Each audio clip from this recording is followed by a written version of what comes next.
আসসালামু আলাইকুম। রমজান হলো গুনাহ থেকে মাফ চাওয়ার মাস। ক্ষমা পাওয়ার সুযোগ সবচেয়ে বেশি থাকে এই মাসে।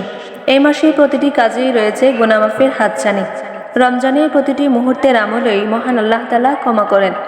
রমজানের শেষ দশকে নাজাত বা গুনাহ থেকে মুক্তির সুযোগ সবচেয়ে বেশিই থাকে। কি সেই সব সুযোগ? চলুন জেনে নিই আজকের এই ভিডিওতে। জানার আগে যারা এখনো আমাদের চ্যানেলটি সাবস্ক্রাইব করেন নাই, চ্যানেলটি সাবস্ক্রাইব করে পাশে থাকুন।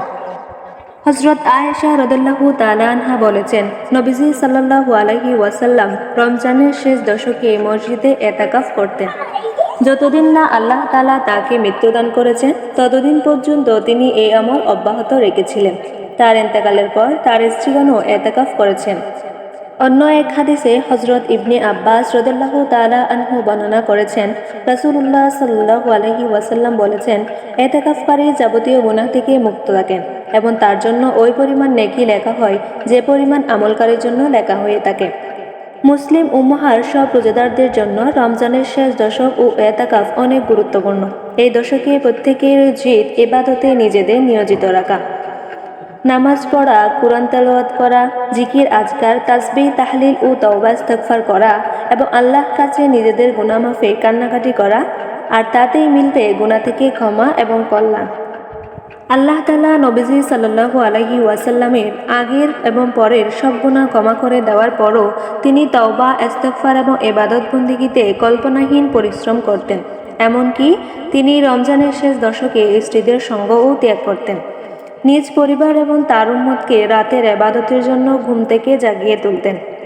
রমজানের পুরো মাসের মধ্যে শেষ 10 দিনের তাৎপর্য অনেক বেশি, কারণ শেষ দশকের প্রত্যেকটি ইবাদতকে আল্লাহ উদারভাবে দেখেন এবং অনেক বেশি সওয়াব দান করেন। আর এই দশকে রয়েছে হাজার মাসের শ্রেষ্ঠ একটি রাত, লাইলাতুল কদর। আল্লাহ তাআলা নিজেই এই ঘোষণা দেন, নিশ্চয় আমি এই রাতে নাজিল করেছি কুরআন।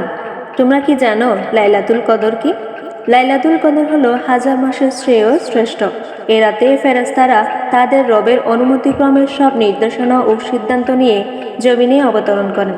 শান্তিময় সে রাত ফজরের উদয় হওয়ার আগ পর্যন্ত। এই রাতের ইবাদত হাজার মাসের ইবাদতের সমান। নবীজি সাল্লাল্লাহু আলাইহি ওয়াসাল্লাম বলেছেন, যে ব্যক্তি লাইলাতুল কদরের রাতে বিশ্বাস ও পুরস্কারের আশায় ইবাদতরত অবস্থায় থাকবে, আল্লাহ তাআলা তার অতীতের সব গুনাহ ক্ষমা করে দিবেন। এছাড়া নবীজি সাল্লাল্লাহু আলাইহি ওয়াসাল্লাম বলেছেন, তোমরা রমজানের শেষ দশকে লাইলাতুল কদর খোঁজ করো। অন্য এক বর্ণনায় আরও সুস্পষ্ট করে বলেছেন, তোমরা রমজানের শেষ দশকের বেজুর রাতগুলোতে লাইলাতুল কদর তালাশ করো। শেষ 10 দিনের বিষয় নিয়ে হযরত আয়েশা রাদিয়াল্লাহু তাআলা আনহা আরও বলেছেন, নবীজি সাল্লাল্লাহু আলাইহি ওয়াসাল্লাম রমজানের শেষ 10 দিনে এমন মুজাহাদা করতেন যা তিনি অন্য মাসে করতেন না।